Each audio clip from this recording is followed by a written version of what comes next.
맞으러 나오라. 아멘. 아멘. 할렐루야. 오늘은 신랑이 더디 올 때라는 제목으로 말씀을 나누고자 합니다. 예수님 과연 언제 오실까요?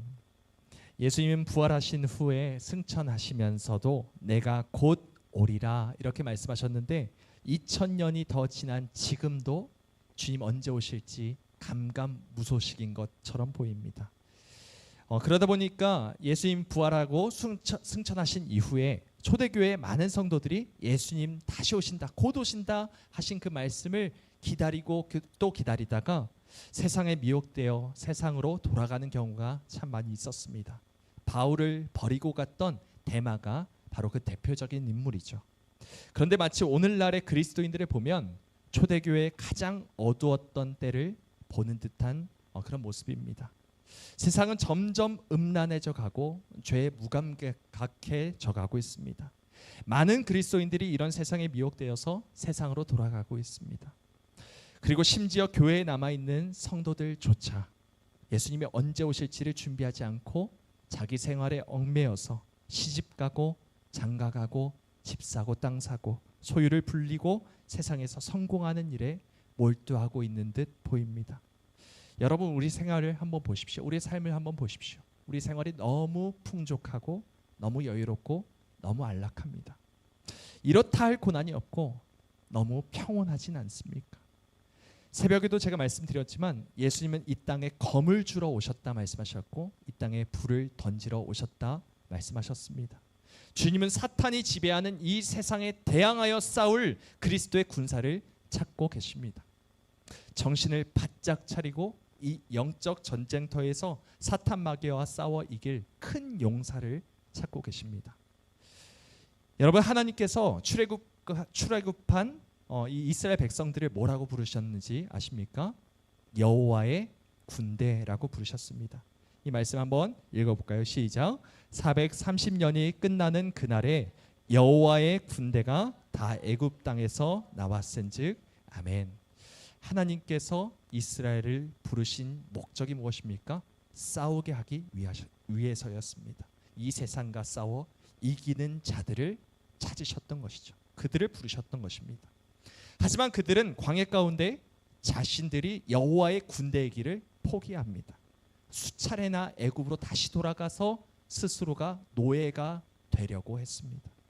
마치 이 시대의 교회가 이런 모습인 듯 보입니다. 세상과 너무 섞여 있습니다. 마치 주님이 영영 안 오실 것처럼 살아가는 듯 보입니다. 주님이 도적같이 번개가 번쩍임같이 아무도 생각하지 못한 그때에 오신다고 분명히 말씀하셨는데 과연 우리는 주님 다시 오시는 그날을 준비하고 깨어 있습니까? 우리는 과연 요한계시록 마지막의 말씀처럼 주님이 다시 오실 그 날을 기다리며 아멘 주 예수여 오시옵소서 외칠 준비가 되어 있습니까? 오늘 우리에게 주시는 말씀을 통해서 우리의 마음과 생각이 다시 한번 하나님 앞에 온전해지길 소망합니다. 이 어둡고 죄악이 가득한 세상과 피 흘리기까지 싸우는 하나님께서 찾으시는 큰 용사로서 살아가는 우리 모두가 되기를 간절히 소망합니다. 오늘 본문 말씀 1절을 한번 보실까요? 1절을 보시면 뭐라고 나와 있습니까? 그때에 라고 나와 있습니다. 그때에. 이 말씀이 마태복음 24장과 연결되었다라는 것을 분명히 말씀하고 있는 그 단어가 그때에 라는 것이죠.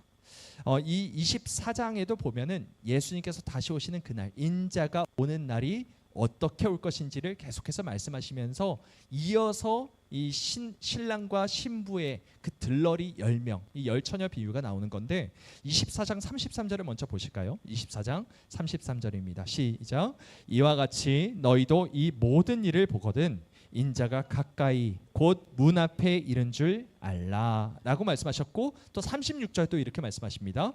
그러나 그 날과 그때는 아무도 모르나니 하늘의 천사들도 아들도 모르고 오직 아버지만 아시느니라. 아멘.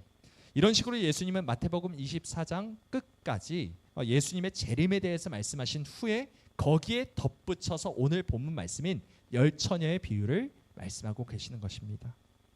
여러분, 이 말씀은 수요 예배 때도 말씀드렸던 것처럼 유대인의 전통 문화를 배경으로 합니다. 다시 한번 제가 말씀드리자면 정혼을 한 신랑이 1년 동안 본가로 돌아갑니다. 그리고 신부와 함께 살 거처를 예비하고 때가 되면 신부의 집으로 돌아옵니다. 1년 만에 돌아오는 것이죠. 이날이 정식적으로 신랑과 신부가 결혼하게 되는 날입니다. 그때 아주 중요한 역할을 했던 것이 바로 이 결혼식의 들러리였습니다. 지금 10처녀의 비유에 등장하는 이 처녀들이 이 들러리 역할을 했던 것이죠. 전통적으로 신랑이 신부의 집에 도착하는 시간은 밤중이었습니다. 그런데 당시에 가로등이 있을 리가 없고, 그러니까 신랑이 오는 길을 등불로 밝히는 것이 전부였습니다. 그래서 이런 지금 사진에 보시는 것처럼 이런 손바닥만한 등불을 처녀들이 다 들고 그 길을 쭉 서서 신랑이 언제 오는지를 기다리면서 불을 밝혀주고 있는 것이죠. 여기가 신부 집입니다 라는 식으로 안내를 하며 예비하고 있는 것입니다. 어두운 밤 신랑 맞이 행렬에 많은 사람들이 이 등불을 들고 서 있으면 축제의 분위기가 매우 고조됐을 것입니다.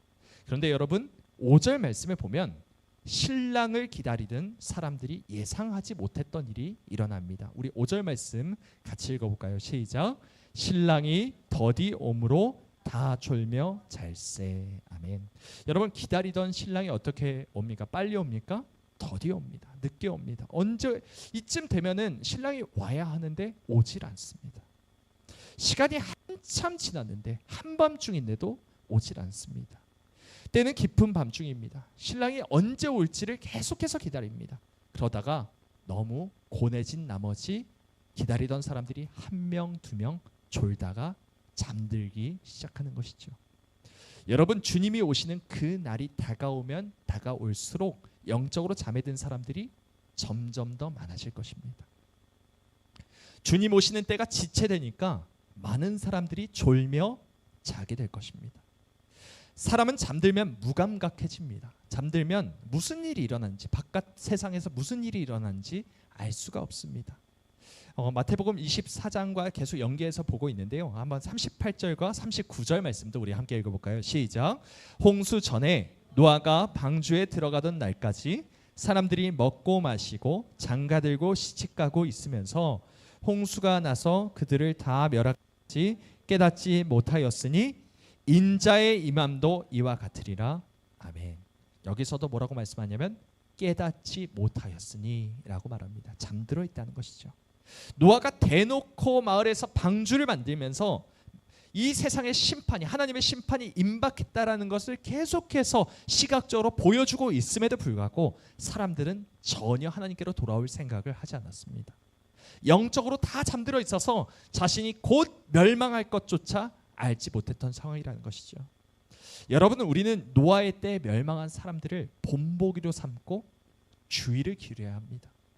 수많은 사람들이 다 치우쳐서 하나님을 떠나버린 시대였습니다. 이 사람들이 뭔가 극악무도한 짓을 저질렀기 때문에 하나님께 멸망을 받았습니까? 그렇지가 않았습니다.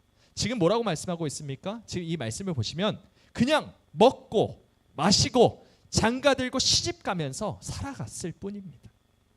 우리가 사는 것과 별반 다를 바 없이 살았던 사람들이 이 노아의 때의 사람들입니다. 그런데 다 어떻게 됐습니까? 멸망했습니다. 하나님께 버림받았습니다.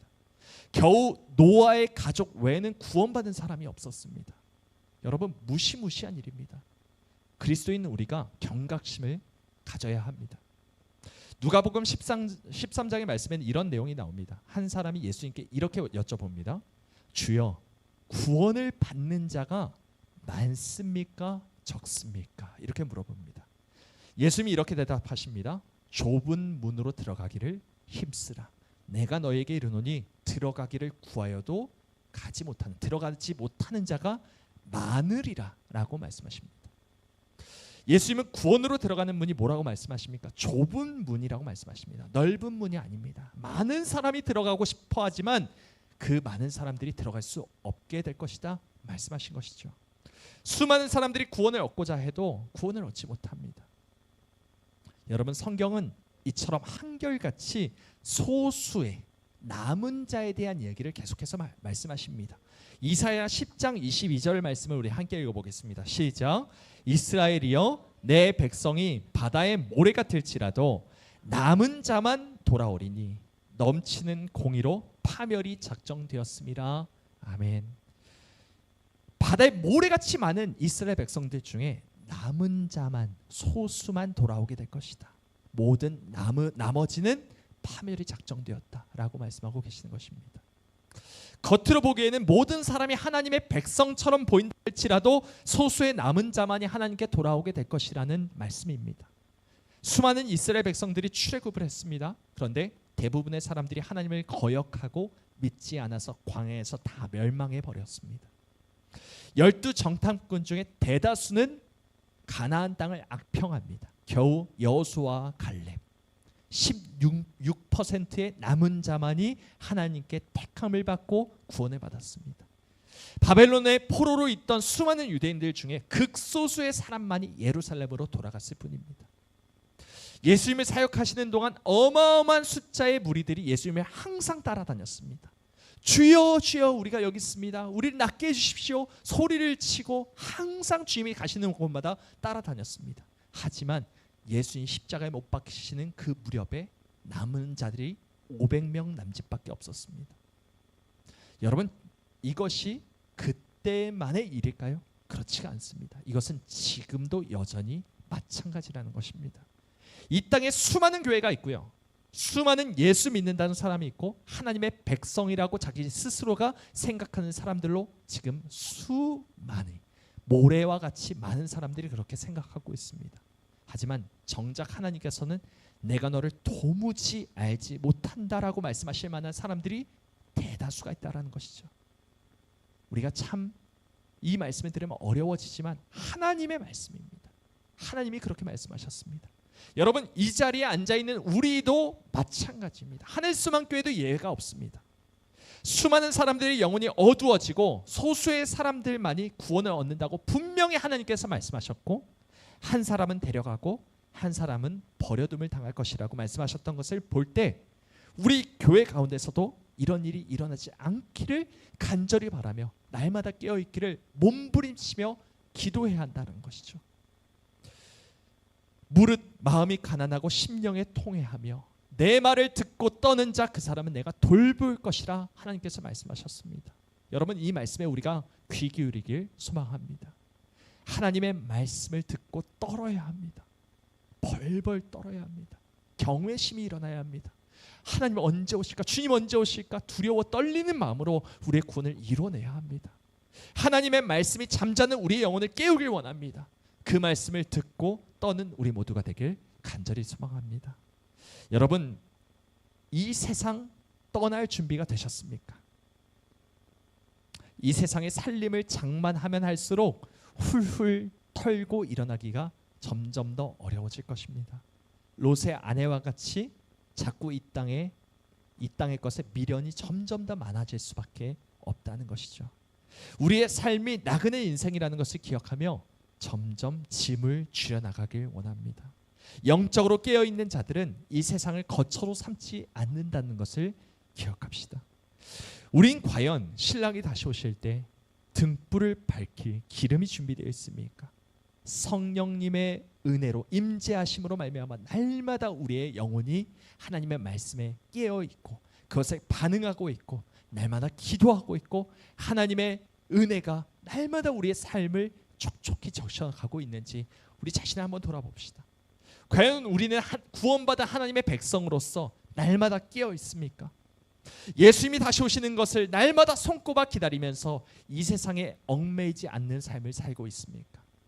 먹고 마시고 시집가고 장가들다가 멸망했던 이 노아 때의 사람들처럼 혹시 우리도 세상 일에 빠져 살아가고 있지 않은지 주의를 기울여야 합니다. 육신의 생각은 사망이요 영의 생각은 생명과 평안이니라 말씀하셨습니다.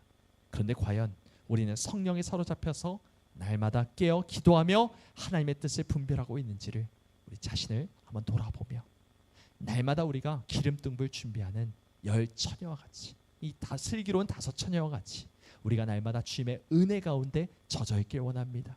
주님 곧 다시 오신다 말씀하셨으니 그것을 날마다 유념하면서 우리가 세상의 풍조에 흘려 떠나려고 하지 않도록 날마다 기도함으로 깨어 있음으로 주님 다시 오시는 그날을 준비한 우리 모두가 되기를 주님의 이름으로 간절히 소망합니다. 우리 함께